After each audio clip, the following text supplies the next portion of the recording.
Hello, good morning dear student. कैसे हैं आप लोग? आशा करता हूं कि आप लोग बहुत अच्छे होंगे। आपका स्वागत करता हूं आपका अपना चैनल कंसेप्ट अड्डा पर। आइए हम लोग जानने की कोशिश करते हैं निर्देशांक ज्यामिति को, जिसको कि इंग्लिश में कोऑर्डिनेट जियोमेट्री भी कहा जाता है। आप लोग बखूबी जानते होंगे।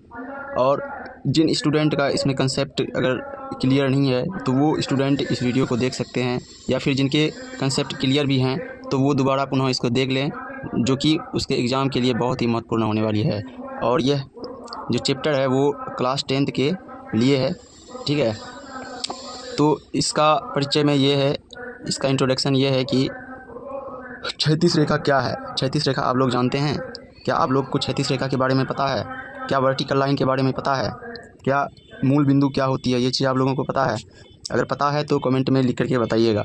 अगर जिन बच्चों को नहीं पता है तो वो कृपया करके वीडियो को ज़रूर देखें, और यह वीडियो आप लोगों के लिए बहुत ही महत्वपूर्ण होने वाली है। देखिए, क्षैतिज रेखा वो रेखा होता है जो कि किसी ग्राफ में एक्स अक्ष के लिए काम करती है, ठीक है। हॉरिजॉन्टल लाइन कैसा लाइन होता है? जैसे पहली बात तो क्षैतिज रेखा को हम क्या बोलते हैं?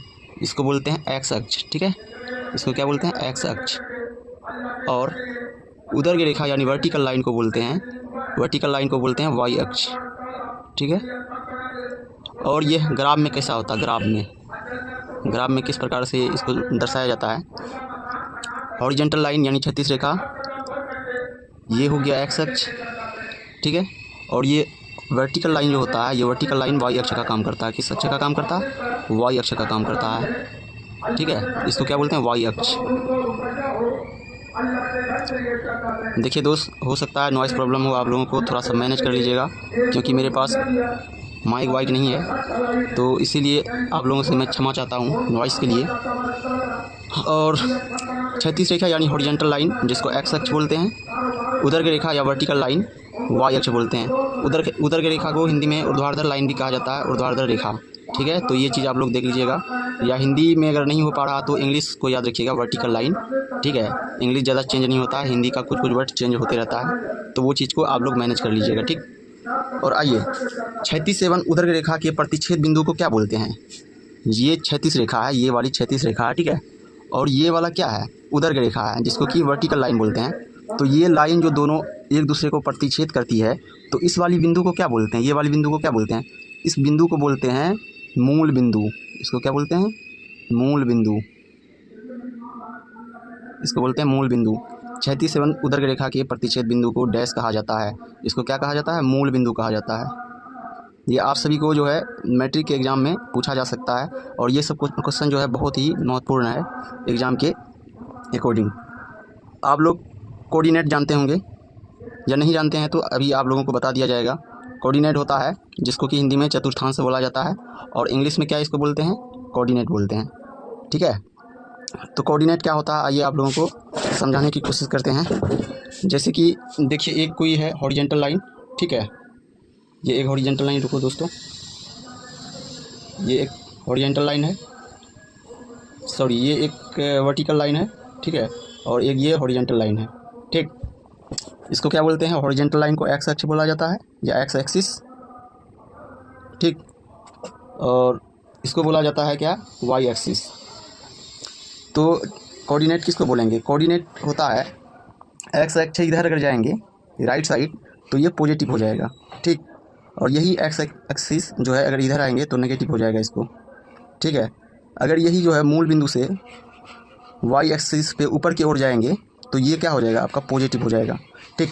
अगर मूल बिंदु से नीचे की ओर अगर जाएंगे तो वाई अक्ष पे ये क्या हो जाएगा? नेगेटिव हो जाएगा।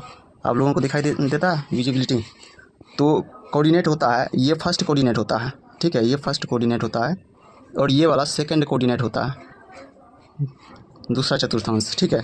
और ये वाली हो जाता है तीसरा, और ये वाली चौथा। इसको आप हिंदी में बोल सकते हैं प्रथम चतुर्थांश। प्रथम चतुर्थांश, जगह नहीं है, आप लोग लिख लीजिएगा। ये हो जाएगा दूसरा, ठीक है। और इसको हिंदी में प्रथम पाद भी बोल सकते हैं, प्रथम पाद, ठीक है दोस्तों। शायद वीडियो में क्लियर नहीं दिखाई दे रहा आप लोगों को। तो फर्स्ट क्वाड्रेंट में क्या होता है? फर्स्ट क्वाड्रेंट में ये भी प्लस है, एक्स एक्सिस भी प्लस है, वाई एक्सिस भी क्या है, प्लस है आपका। ठीक है, सेकंड में क्या है, आइए लिख देता हूँ। फर्स्ट में क्या है, प्लस और प्लस, एक्स भी प्लस वाई भी प्लस। सेकंड में क्या है, एक्स माइनस, है ना, एक्स माइनस वाई क्या है, प्लस, वाई प्लस। ठीक, और थर्ड में क्या है, पहले देखेंगे एक्स एक्सिस को, एक्स क्या है, माइनस, है ना, एक्स माइनस, तो क्या लिखेंगे, एक्स माइनस कोमा वाई क्या है, वाई भी माइनस। ये थर्ड क्वाड्रेंट हो गया, मतलब तीसरा चतुर्थांश। ठीक, और ये हो गया चौथा चतुर्थांश। इसमें क्या होता है, इसमें होता है एक्स पॉजिटिव, एक्स पॉजिटिव, तो इसको क्या लिखेंगे, एक्स पॉजिटिव कोमा वाई क्या हो जाएगा, वाई एक्सिस नेगेटिव। ठीक है, तो आइए जानने की कोशिश करते हैं कि क्या आप लोग बता सकते हैं कि ये -3 और 2 किस चतुर्थांश में है। मैट्रिक में ये सवाल पूछा जाता है ऑब्जेक्टिव में कि बताइए कि मान लीजिए -3 और 2 किस चतुर्थांश में है, ये कौन सा चतुर्थांश में होगा, कौन सा पाद में होगा। तो पहले तो माइनस लगा हुआ है, माइनस को हम देखना है कि ये क्या, नेगेटिव एक्स एक्सिस, है ना, ये नेगेटिव एक्स एक्सिस, तो ये कहाँ आ जाएगा, -x, और y क्या है, पॉजिटिव, y है पॉजिटिव। ये किस क्वाड्रेंट में आएगा, सेकंड, तो ये सेकंड में आ जाएगा। ठीक है, उसी तरीके से दूसरा नंबर में देखेंगे, यहाँ है 5 और 6, यहाँ तो नेगेटिव नहीं है, ना यहाँ नेगेटिव है ना यहाँ नेगेटिव है। तो देखिए नेगेटिव लिखा जाता है लेकिन पॉजिटिव लिखा नहीं जाता है। पॉजिटिव जो होता है हमेशा क्या होता है, छुपा हुआ होता है। तो पॉजिटिव में हमको ढूंढना है, +5 यहीं आएगा ना, +5 + 6 कौन सा क्वाड्रेंट है, फर्स्ट क्वाड्रेंट है, तो ये क्या हो जाएगा, फर्स्ट क्वाड्रेंट। अब देखिए ये पहली बात तो ये x है, ये y है। ठीक है, ये देखो 8 है, यानी x 8 है पॉजिटिव में, x 8 और y क्या है, -11, x 8 y 11, लेकिन पॉजिटिव होना चाहिए, x जो है पॉजिटिव होना चाहिए, x पॉजिटिव, ठीक है, और y negative, x positive y negative, ये क्या है, फोर्थ क्वाड्रेंट में। ये कहाँ आ जाएगा, फोर्थ क्वाड्रेंट में आ जाएगा। ठीक है, अब देखिए -2 -6, यहाँ है -2 -6, कौन सा क्वाड्रेंट में, तो थर्ड क्वाड्रेंट में, ये आ जाएगा थर्ड क्वाड्रेंट में। अब ये बताइएगा, ये +3 है +9 है, तो किस क्वाड्रेंट में आएगा, ये आप लोग कमेंट करके बताइएगा। ठीक है, आइए आप लोग तो पढ़े होंगे पहले से ही कि ग्राफ क्या होता है। आइए ग्राफ के बारे में कुछ समझने की कोशिश करते हैं, और भी ये अच्छा तरीक़ा से क्लियर हो जाएगा जो चीज़ हमने बताया है। आइए ग्राफ क्या होता है, देखिए ग्राफ यही ना होता है, ये एक्स एक्सिस, ठीक है, ये एक्स अक्ष, ये एक्स अक्ष होता है। ठीक है, और ये क्या हो जाता है, ये वाई अक्ष हो जाता है, ये वाई अक्ष हो जाता है। ठीक, अगर इसका निरूपण किया जाए, ठीक है, इसको अगर बैठाना है ग्राफ में तो कैसे बैठाते हैं आप लोग जानते हैं। अगर मान लीजिए हम दे दिए 1 और 2, ठीक है, 3 2, कैसे बैठाइएगा, ये तो 0 है, मूल बिंदु क्या होता है, 0 होता है, ये पॉजिटिव है, एक्स क्या पॉजिटिव है, इधर पॉजिटिव है, ये क्या है नेगेटिव है, ये भी पॉजिटिव है, और ये भी क्या है नेगेटिव है, वाई नेगेटिव है। तो हमको देखना है कि ये एक्स हो जाएगा, पहला इसको क्या बोला जाता है एक्स, दूसरे को क्या बोला जाता है वाई। तो देखना है x = 1, एक्स कहाँ हो जाएगा, पॉजिटिव है मान लीजिए यहाँ, ठीक है, और y 2, y यहाँ ना होगा, ये 1 हो गया, ये 2 हो गया।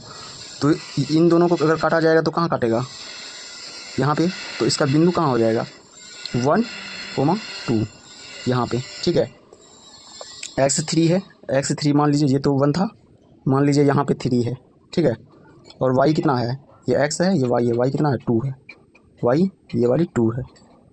तो इसको अगर काटेंगे तो कहाँ कटेगा, यहाँ पे कटेगा, x3 y 2। तो आप लोग बताइए कि -3 जो है और -1 ये जो है किस क्वाड्रेंट में आएगा, किस चतुर्थांश में आएगा,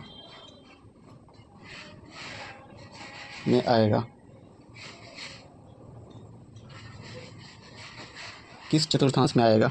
ठीक है, तो ये कमेंट करके बताइएगा हमको कि किस चतुर्थांश में आएगा। देखिए आप लोगों को अगर कोई डाउट हो ना तो आप लोग कमेंट ज़रूर कीजिएगा, और कमेंट करने से ये होगा कि हम आपको अच्छा तरीक़ा से और भी आपका डाउट को क्लियर कर देंगे। और मेरा जो है व्हाट्सएप नंबर पे आप मुझे वार्तालाप कर सकते हैं। आइए दोस्तों, कुछ क्वेश्चन कर लेते हैं इससे रिलेटेड। आइए जानने का कोशिश करते हैं। इस क्वेश्चन को देखते हैं कि इसका क्या आंसर होना चाहिए। एक्स अक्ष पर स्थित किसी बिंदु का रूप क्या हो सकता है। एक्स अक्ष है, ये है आपका एक्स और ये है वाई। यहाँ क्वेश्चन कह रहा है कि एक्स अक्ष पर स्थित किसी बिंदु का रूप क्या हो सकता है। एक्स अक्ष तो ये है ना, एक्स अक्ष है, ठीक है। अगर एक्स कुछ ना कुछ होना चाहिए, ठीक है, पॉजिटिव में हो या नेगेटिव में हो। ये इधर पॉजिटिव हो जाएगा, इधर बाएं ओर हो जाएगा, क्या नेगेटिव हो जाएगा, ठीक। कह रहा एक्स अक्ष पर स्थित किसी बिंदु का रूप क्या हो सकता है। क्या हो जाएगा, एक्स कोमा 0। मान लो एक्स कुछ ना कुछ तो होगा, 1 2 3 4 5। अगर कुछ होगा तब तो यहाँ पे दर्शाया जाएगा। मान लो यहाँ पे 1 है, एक्स 1 है और वाई क्या है, 0 होगा। अगर वाई अगर 0 नहीं होगा, Y equal to does not equal to 0, तो ये एक्स अक्ष पे कतई नहीं होगा। क्यों? क्योंकि अगर वाई भी अगर 1 हो जाएगा तो ये यहाँ हो जाएगा। एक्स अक्ष पे यहाँ बात कहा गया है ना कि एक्स अक्ष पर स्थित किसी बिंदु का रूप क्या हो सकता है, तो इसका यही रूप होगा एक्स कोमा 0, एक्स कोमा 0। क्यों? क्योंकि एक्स इक्वल टू अगर 5 ले लिए हैं तो वाई इक्वल टू हमको हमेशा 0 लेना ही पड़ेगा। क्यों? क्योंकि मुझे एक्स अक्ष पर दर्शाना है। एक्स अक्ष पे इधर दर्शा लीजिए, नेगेटिव में या फिर पॉजिटिव में। फिर वही कह रहा है कि वाई अक्ष पर स्थित किसी बिंदु का रूप क्या हो सकता है। वाई अक्ष पे किसी बिंदु का रूप क्या हो सकता है, तो इसमें क्या हो जाएगा, एक्स 0 हो जाएगा, एक्स यहाँ पे 0 हो जाएगा और वाई क्या हो जाएगा, वाई कुछ ना कुछ होगा, नेगेटिव या पॉजिटिव कुछ ना कुछ होगा। मान लो वाई कितना है, यहाँ पे 3 है, ठीक, और यहाँ पे एक्स हो जाएगा 0, X 0, Y equal to 3। Sorry दोस्तों, यार हम कॉपी की तरफ देखते हैं तो पता नहीं चलता है कि कैमरा में क्या चल रहा है, तो इसके लिए बहुत बहुत सॉरी। तो 0 और 9 किस अक्ष पर स्थित होगा, आप लोग बता सकते हैं हमको कि 0 और 9 किस अक्ष पर स्थित होगा। देखिए एक ग्राफ फिर से बनाते हैं। ये है एक्स अक्ष, ठीक है, ये है वाई अक्ष।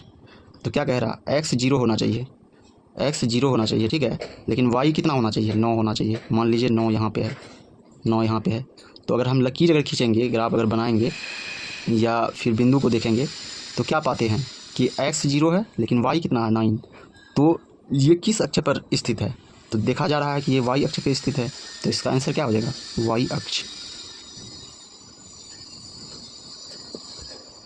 इसका आने वाला क्लास में और भी हम चर्चा करेंगे, क्योंकि अभी बहुत सारा कंसेप्ट बचा हुआ है, वीडियो लॉन्ग हो जाता है, इसीलिए हम वीडियो को यहीं पे समाप्त करते हैं। लेकिन दोस्तों अगर कहीं भी कोई दिक्कत हो तो आप हमको व्हाट्सएप पे मैसेज कर सकते हैं। व्हाट्सएप का नंबर लिखा हुआ आ जाएगा आपका स्क्रीन पे, और इसका अगला पार्ट आने वाला है। और आप लोग मेरे यूट्यूब चैनल को सब्सक्राइब करें और बने रहें।